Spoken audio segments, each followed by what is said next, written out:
You have used the term digital heroin. Is it that bad? Is this your life? Could it be? Just ask them. A husband in his basement man cave, gaming all night. Yeah, do it. I was going to bed as a newlywed, and he was staying up and playing video games. A teenage daughter glued to her cell phone. A knockdown, drag-out fight to get that phone out of her hand. I was up all night sending pictures. Secret sexting upstairs while your mom and dad are thinking you're safe. Now they're letting 2020 into their everyday and every night lives. This is where you game, huh? Revealing their family secrets in video diaries. It's hard not to resent Chris, who is enjoying himself while I am pulling my hair out. But what can get them to stop? And what are the warning signs for your family? Your mother is afraid. Tonight, while our 2020 cameras are rolling, an intervention. Where's my stuff? And signs of withdrawal. Tight in the chest. Now it's rehab and detox for devices. When I have the phone, I can at least talk to people and feel like I'm fitting in. From heartbreak to hope, logged in to unplugged. Can they make it? Love you. Good evening, I'm Elizabeth Vargas. And I'm David Muir. We all want to stay connected, but right here tonight, the jaw-dropping video of people who can't put their devices down. Your friends, your family, your neighbors, perhaps even yourself. But right here tonight, you will also see the MRIs, what this could be doing to your brain. David, we spent a year on the road meeting people who were held hostage to their devices, getting them to open up about themselves and the secrets in their homes. We're not using their last names because they could be any of us. But the good news is they got unhooked, and you can too. Walk down any street, any mall, any hallway, everyone is bowing to their screen. Our devices are beeping, buzzing, begging us to swipe, like, love, tweet, retweet, send, reply, forward. FaceTime, Snapchat, Instagram, Twitter, Tumblr, Vine, Kik. This is Brooke, a California teenager. She's 15 years old now and a self-professed recovering cell phone and social media addict. How long was she on her phone each day? When she got home from school at 3 o'clock until she went to bed at 9. It was more. It was more. Brooke says she would be up until 4 o'clock in the morning and later. Second a text went off, a second, someone Snapchats me or FaceTimes me, I always answered, and I always waited and waited and waited for someone to reply. It was like my heart. I couldn't put it down. Teenagers have always had a fear of missing out, but it's just mushroomed. It's nuclear. And Brooke's selfies reveal a troubling progression, imitating bad behavior she was exposed to online with her phone. The more she started to change and act out, the more we started to really clamp down. And then that created anger. Brooke was always 2 clicks ahead of her parents, Jim and Stephanie. I was constantly making different accounts. I had 6 accounts on Instagram. I had multiple Snapchats. I changed the usernames, the passwords. I would block them. We took her phone, she'd go and buy someone else's phone. How are you so smart about all this? Honestly, I don't know. It was like they took my phone and I just panicked. Anytime her parents took the phone away, Brooke would go ballistic. It was like a knockdown, drag-out fight practically to get that phone out of her hand. She would say that, without my phone, I have nothing. There was no relationship. We were just a means to provide her with food and shelter and money. And a phone. And a phone. And a phone. A winter night in Michigan, an ordinary house on an ordinary street. People just trying to get some sleep. But somebody's up late, trigger-happy with that rat-a-tat keyboard on a computer playing first-person shooter video games. The boy in the bedroom is Josh. He's 14 years old, and his parents, Al and Christina, say he won't stop, can't stop playing. What's a typical day in Josh's life? Sleeping until 11, 12, and then he would be on until 1, 2 in the morning. 12 hours. Easily. Easily 12. Yeah. They say Josh's obsession began in 8th grade when he built himself a gaming computer and installed it in his room. Get out. You think that was the turning point? Oh, definitely. Yeah, that was much more exciting to be on and much more addictive. Josh says he's playing up to 60 hours a week. Josh has been in his room since 4 o'clock, nearly 5 hours gaming. But why didn't you just take the computer away? I don't understand. Because when we did take it away, there was a lot of problems in our house with his behavior. They confiscate the computer, shut down the Wi-Fi, even remove the router and lock it in the car. Josh responds by throwing things and punching walls. There was like a shutdown in communication. Was it just the constant fighting with him? Yeah, it was very emotional. Al is not only afraid of what Josh might do, he's afraid of what he might do. If it got further, it could have been a problem. It could have been physical, and I didn't want that. And so he was trying to physically stop you? Yeah. He throws up his hands and leaves Christina to handle the conflict on her own. And sometimes it does get physical. They exaggerate. Like, my mom thinks that I hit her because she takes away my games. I don't do that. She calls it hitting because I, like, swat her hand away. There's just a lot of anger, lots of anger. Emotional outbursts. Yeah. It sounds completely out of control. Yeah, it was. Josh, you need to get off. Okay, stop. Midnight, 1 a.m., 2 in the morning. Why are you stalking me?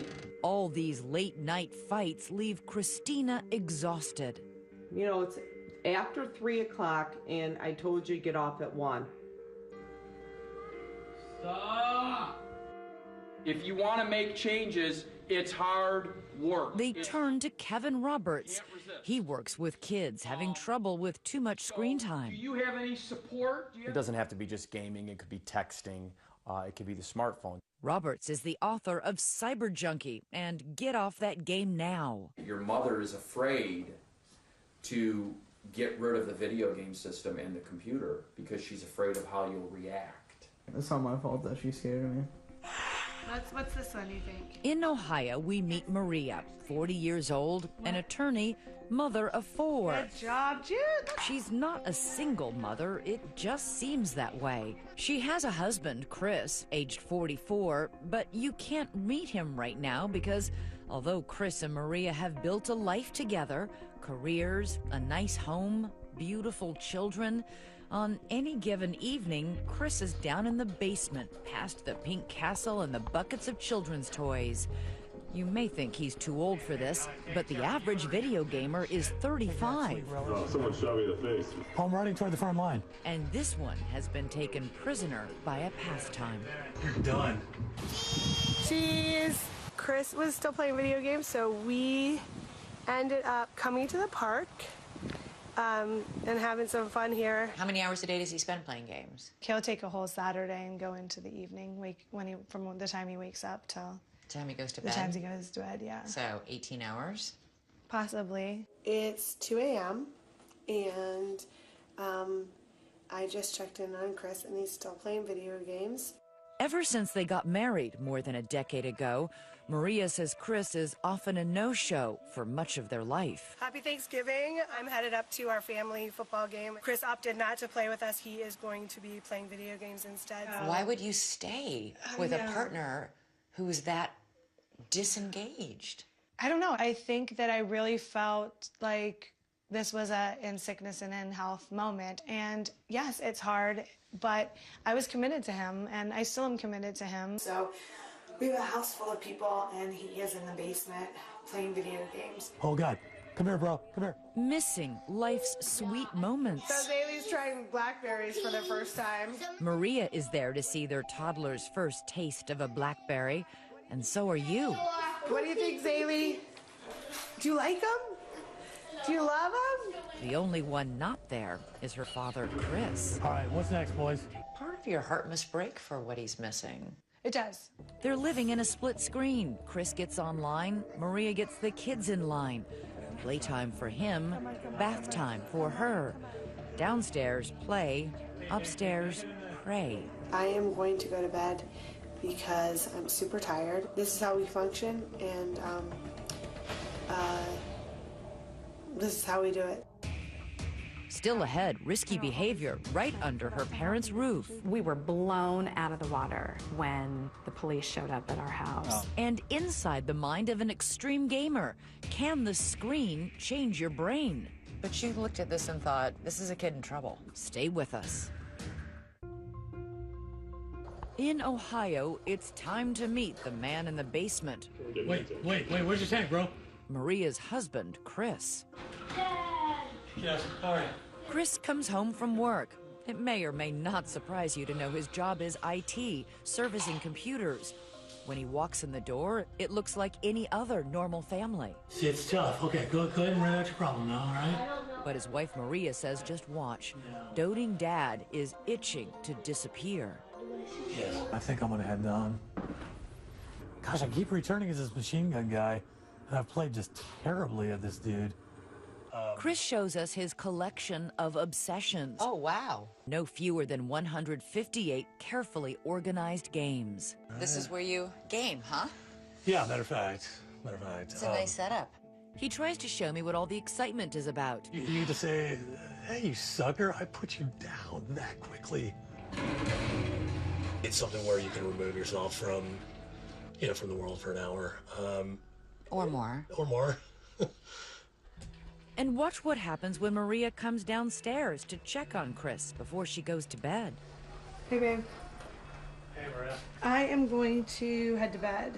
Bye, good night. All right. Do you think you're addicted to these games? I'd say addiction's there. Chris says he's considering cutting back, but quit for good? Never. I can't stop forever. That just seems like a... Even though you know that it hurts your wife and your children? And yeah, every next thing I say sounds more and more like the scared addict. In California, Brooke's parents say her phone and social media fixation opened a portal into a dark place. Her risky behavior escalated when she was just 11 and 12 years old. Just hanging out with the wrong crowd, drugs, sex, in middle school. With that phone always in her hand, her parents wondered whether any place was safe. Okay, she's home, she's safe, but it was a complete false sense of security because she's up there in her room, with her phone on the internet. And as her parents later discover, sexting with strange men. I was up all night sending pictures. Of yourself? Mm-hmm. To strangers? Yeah. When I did it and I got those compliments, I got that attention, and it just made me feel really good. It's unnerving to listen to you tell me about how you fell into this world of secret sexting. Mm-hmm. Upstairs, yeah, you weren't safe. Not at all, no. It's not just the phone and the internet. Brooke has ADD and attachment issues. When you take a phone and social media and you put it in the hands of a teenager and then throw in some mental illness, she just becomes very vulnerable. But her parents don't realize just how vulnerable until they get a knock on the door. We were blown out of the water when the police showed up at our house. Oh my gosh. Officers revealed what their little girl had been doing online. The men, the nude photos, all of it. People watching this are going to say, where were you? Yeah. It was shocking. It was. I guess I thought of her just as a regular, everyday little girl growing up. Word spread on social media about Brooke's mistakes. Bullied and shamed, she tried to numb the pain with drugs and alcohol. I think you used the word broken. Yeah. Do you have any idea how you got that way? I think I just got to a point where I kept getting hurt. I kept doing things that I knew didn't make me happy. And then an act of desperation. Brooke wrote a note on her phone And somehow, by the grace of God, her parents say, it accidentally popped up on their shared iCloud account. I said, "What's that?" So I opened it up, and it was a suicide note. A suicide note?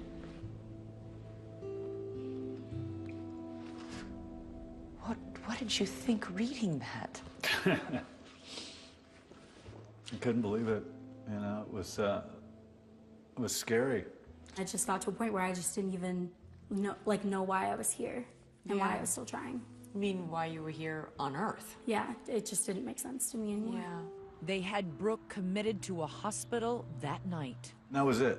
That's when we knew That was it. we had to do something drastic. The first thing the attendants took from her was her phone. Brookie wanted to fight the nurse for it. I was like, don't touch me. I was pissed. The despise in her face for us. Betrayal. She was so angry. She was so pissed off. But there was no other way. I just kept thinking, you're not going to die on my watch. In Michigan, Josh begins skipping school. He told me a couple times, "I'm going to be, a gamer, and I can make a lot of money, Mom. Believe me, I've got it all figured out." I was like, ooh, this is not good. And then, no more school. There were some things going on with his ADHD, and then there was some underlying depression, so that wasn't just all the gaming. Al and Christina are wondering what's going on inside Josh's head. If only there was a way to peek inside that adolescent brain. Well, it turns out there is. You had an MRI before? Josh is getting a functional MRI as part of a new study by Dr. David Rosenberg. His theory, yet to be proven, is that excessive gaming changes brain activity. These triplets are in the study too. Turn it off now. Stop, Mom. You're still playing. I said I'm gonna watch. Instead, I'm gonna go play outside with Josh. I'm gonna go play outside with Josh. That's Noah. You can see why his mom says gaming has more of a hold on him than on his brother and sister. These are the triplets' brain scans. 2 are typical, but Noah's is not. Dr. Rosenberg highlighted areas in red he says represent brain activity involving memory, attention, and decision-making. Noah's is almost completely gray. But now look at Noah's brain after 3 weeks unplugged at summer camp. He's gone from being barely lit up to being highly. He's highly lit up, yeah. Now for Josh's results. There should be much more activity. There should be more red. There should be more red. She looked at this and thought, this is a kid in trouble. This is a kid in trouble. Still ahead, what's it going to take to throw Josh off his game? How about 40 days and 40 nights in the wilderness with no temptation? Stay with us. Early morning in Michigan, a scene right out of Josh's video game. A couple of guys come to the house and gently but firmly hustle him away into the darkness. He knew it was coming. It's just kind of stupid. I just play video games and I have to go to a rehab for it. But when the day came, he wasn't ready. Josh is really getting emotional. He goes, "I don't want to go. I'm scared. I want to see my mom." Josh has flown to Salt Lake City and then driven hours away into the Utah wilderness and a program called Unplugged at Outback Therapeutic Expeditions. He and a group of other boys will camp for weeks in this rugged terrain. There is no running water, no electricity, no screens. The only thing that glows in the dark, a campfire and the moon. In Ohio, no one is getting on a plane, but Chris and Maria are hoping for a game changer. We arrange for a house call. Addiction specialist Nick Carderas. So what are you going to say to him? Well, so my whole purpose is to try to find out where he's at on this whole ownership of his addiction. Does he acknowledge that there's a problem? Inside, before Chris decides if he's ready to unplug from his gaming habit, an emotional hug from his oldest children, a reminder of how much they need him. And then a big test.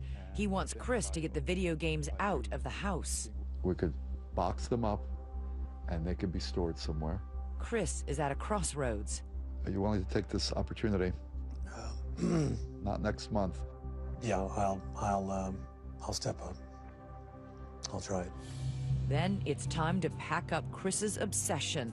All right, here we go. Okay. It's slightly painful. Those buckets for children's toys come in handy. I want to go back to when we knew each other better. Yeah, I agree. That's really nice. We don't hug. We don't hug. What's wrong with all these so-called cyber junkies? Is their extreme behavior a disorder or just a symptom of something else? That is a subject of heated debate among scientists. Is there really such a thing as digital addiction? I think the answer is unequivocally yes. It impacts a developing brain in exactly the same way substance addiction can. Carderas has written a book called Glow Kids. You have used the term digital heroin. Really? Digital heroin? Is it that bad? Maybe there's some shock value to that. Maybe I'm trying to shock some parents awake to say, this is a potentially addictive device.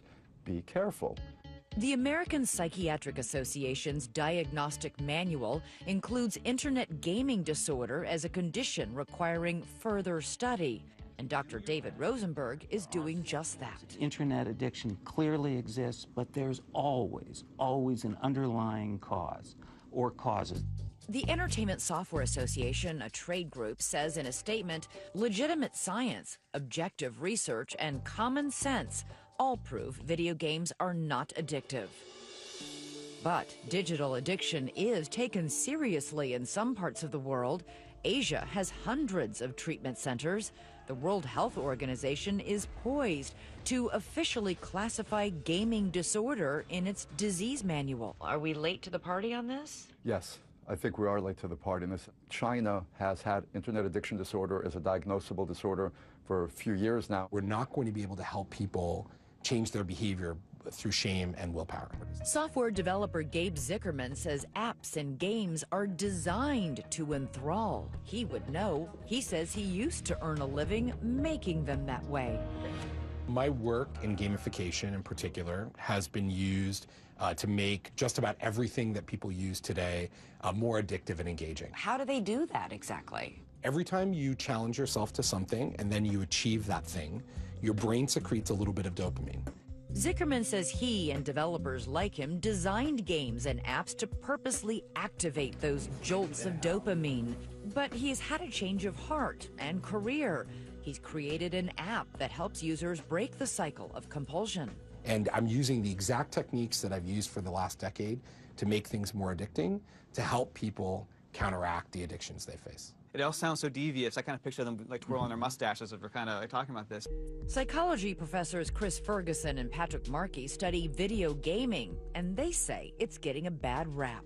Are all these families just making this up? No, we're not accusing them of lying. So then if they're not addicted to their video games, you're telling me that this is a moral panic. The question, though, is it the video games themselves that's causing the problem, or is there something underlying? That's what we can't speak to. We don't know what was going on in these families. I don't think parents, though, realize that those games have been manipulated.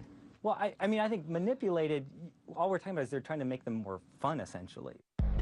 Still ahead, what happens when the fun and games and devices are gone? It's a little tough to think about even now. It's making me feel some feels right now. Stay with us.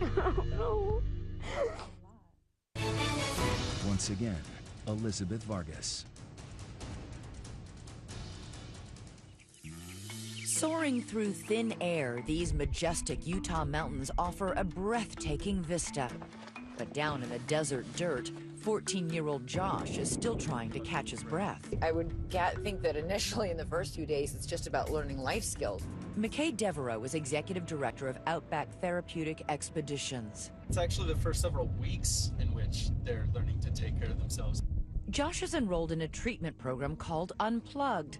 The organization waived his fee, which can run tens of thousands of dollars, hoping to raise awareness of the problem. If the boys want to survive, they will have to change their lives. What does that have to do with gaming? Or anxiety or depression? Being able to kind of reset everything neurologically and mentally by taking them away from all the distractions of their typical life. After Josh has been in the wilderness for more than 7 weeks, we go for a visit. I'm Elizabeth. It's very nice to meet you. All right, so show me around your camp. Josh shows me how he and the other boys live, carrying their few belongings in a homemade backpack, building shelter, preparing meals. Nothing gourmet. Out here, peanut butter is a delicacy. Josh wanted to show off his new fire-making skills. Where do you do it, right here? Yeah. Oh my God. With disappointing results. Oh, I smell something. I got a lot of brown punk. A lot of brown? Yeah. I was pretty close. Well, we'll practice again later, okay? How's that going to help you in life, do you think? Is it an example as like my anxiety? Like at first it was super hard for me to hike. Learning to overcome physical challenges here is a lesson Josh can take with him and apply to life challenges back home. So you're learning to push yourself. Yeah. My issues is like that I had gaming addiction. So I had anxiety and depression.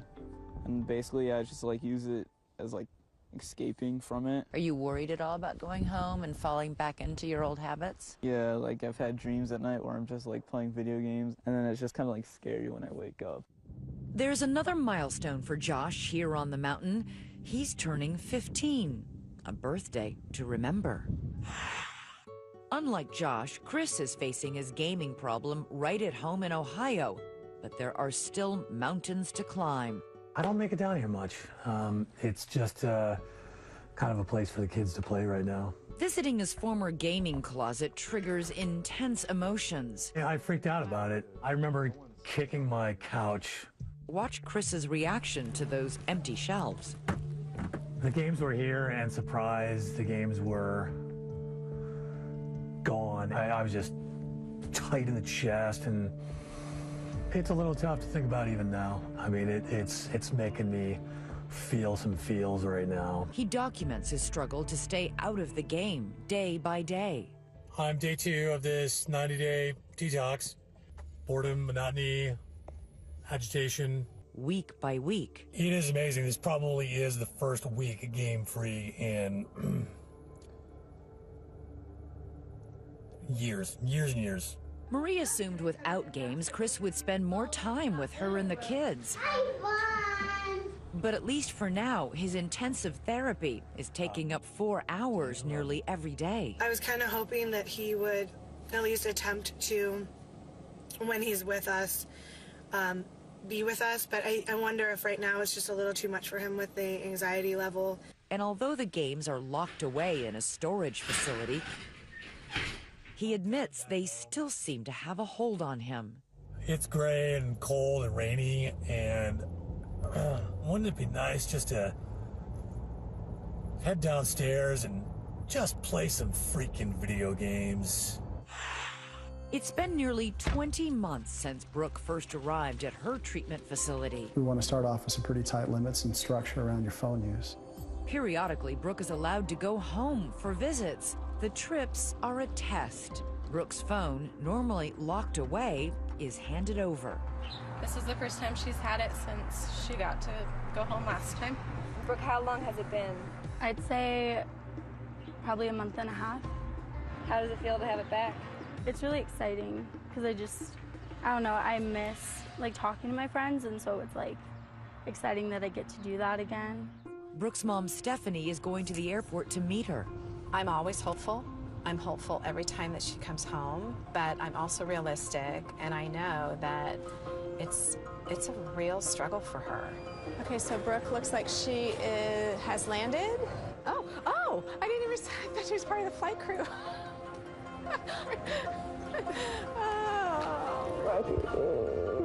So good to see you.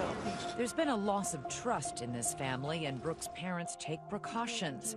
Out of sight, out of mind. We have a drawer here that we just keep some of our old devices in. We just kind of keep these hidden while she's here. Remember these? Oh, yeah. Most of the visit is going smoothly. When you made this in preschool. Paging through old memories of life before the crisis. Watching home movies. But at night, when Brooke has to hand over the phone, it's hard.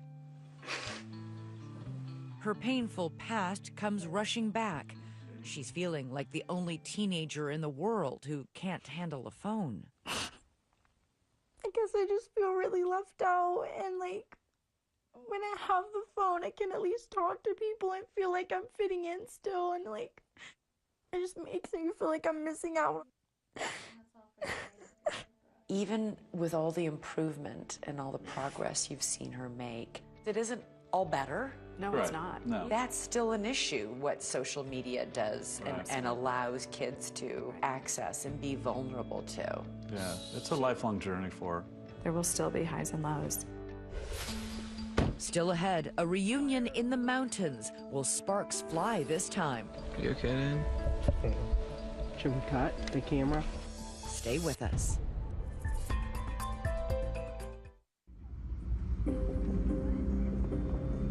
Welcome to Salt Lake City, ladies and gentlemen, where the local time is approximately 10:13 a.m. Al and Christina travel from Michigan to Utah and then make the long journey over rough roads, tracing their son Josh's path into the western desert. Can't imagine what Josh was thinking the day he came out here. Yeah. Josh has been unplugged for more than 7 weeks. They can't wait to see him, but first they have to find him. Josh is somewhere out here, and then you guys are going to signal for Josh using this. Okay. That's how we're going to find him. Wyatt, a field staffer, gives them a wooden device called a bull roar, used in ancient rituals to send signals over long distances. They stop and listen for a response from Josh, but nothing. Off in another part of the desert, Come on. Josh is having trouble. Swear to God, it was working like. I know, it was working yesterday. It's not a bad metaphor for the family's communication problems when Josh would shut himself away in his bedroom, gaming all night. Well, it's 3 in the morning. It's time to get off now. Christina takes a turn. And at last, Josh responds. Is that it? That was it. That was it? That was it right there. Okay. Moments later, after the longest and most difficult separation of his young life, 54 days apart. There he is. Is he there? Yeah. Oh, there he is. Hey, Josh. How are ya? Good. Good to see you. Oh my God, you're getting bigger. Dad. Hey, Josh. You doing all right? Yeah.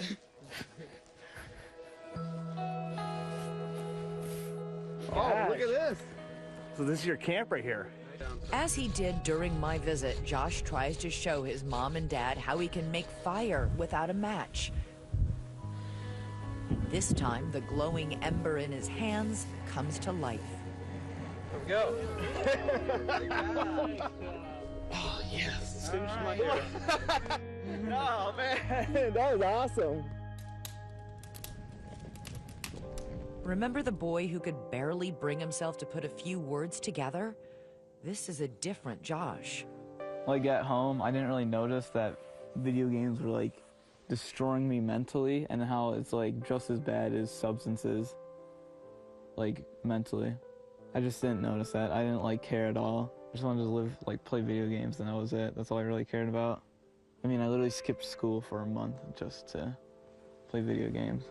Okay. Here, let me. Josh paints his parents' faces, a figure in red for his mom, standing between light and darkness. Even though like you were dealing with my gaming addiction, you could always like seek the light. You were always trying to find help for me. Oh, that's cool. Is it? Yeah, that's really cool. Al is moved by his son's recognition of their struggle to free him from his gaming obsession. You okay, Dad? Should we cut the camera? It's okay. When you're ready, Josh. For his dad, 2 figures representing before and after. Well, you've changed a lot. I can see that you're trying to change. And, Okay. Thank you. All right. right. Love you. And then it's time for goodbyes. A dusty hug. Yeah. And Al and Christina are heading back to Michigan. See you guys in a couple weeks. Josh will remain behind for now. He has more work to do in the desert. Still ahead, what difference will 10 weeks in the wilderness make? Okay, we're gonna get started then. Josh comes home and gets another brain scan. The results are next. In Ohio, it's time for a change in latitude. Chris and Maria are taking the kids for an adventure. Where are we going? Where are we going, Zizi? We're going to Puerto Rico. They visit Puerto Rico every spring, but this year seems different. Going to the pool, go to the beach with my kids and my family, and it's good. It's good to get away. It'd be easy if I could be on vacation all the time. Weeks later, we drop in on Chris and Maria on a Sunday morning. With 53 game-free days behind him, Chris is out of the basement and killing it in the kitchen. One morning, several days earlier, Maria recorded another video diary. It's her birthday. I really don't have big expectations for my birthday. But imagine the surprise when I came downstairs to this. He got me a gift and beautiful flowers and a really nice card. I'm really feeling a lot of hope and excitement and just some happiness. Your time at Outback has come to an end, but the journey continues. After 10 weeks unplugged in the wilderness, it's time for Josh to go home. I guess I get to sleep in a warm bed instead of on the ground in the sleeping bag. Al and Christina are getting ready, patching and painting Josh's room, removing that custom-built gaming computer. Ladies and gentlemen, it's our pleasure to welcome you to Detroit. Oh boy, There he is. He's here. All right. Welcome home. Here, let me give you a real hug. Oh, you still smell like sage. Home again, Josh has lost weight. He feels taller. And with a new haircut, he's a different boy. Now you gotta go back to reality. Yeah. Those aren't the only changes. A couple days later, Josh has a follow-up brain scan. Dr. David Rosenberg shows us the results. What you can see here is, this is an oh wow effect. Same boy. Same boy. Before treatment, after treatment. What is that telling you? He was completely shut down. When we talked with him here, he was exuberant, a different child. In California, Brooke and her family worked together on a sign of renewal, a fresh coat of paint. So I wanted to start over and make my room more positive. I think if I can take my story and make other people think about things before they do it, help them to make a better life, I think that's really important to me. And then it's time for Brooke to return to rehab. She's done well on this trial visit, but there's more to treating those underlying issues than simply taking her phone away. Yeah, this is the worst day of the whole trip. Every time. Sad that she's leaving, but super happy that, she'll be back soon. It may be a sign of her recovery that saying goodbye to her mom is harder than ever.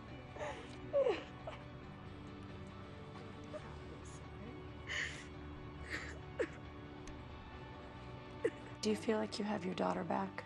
No, I have the new and improved Brookie. I do. Yeah. And she's worked so hard. And sing it to a blue sky, shout until the boys come home. Don't you even ask why, we just should give into the good.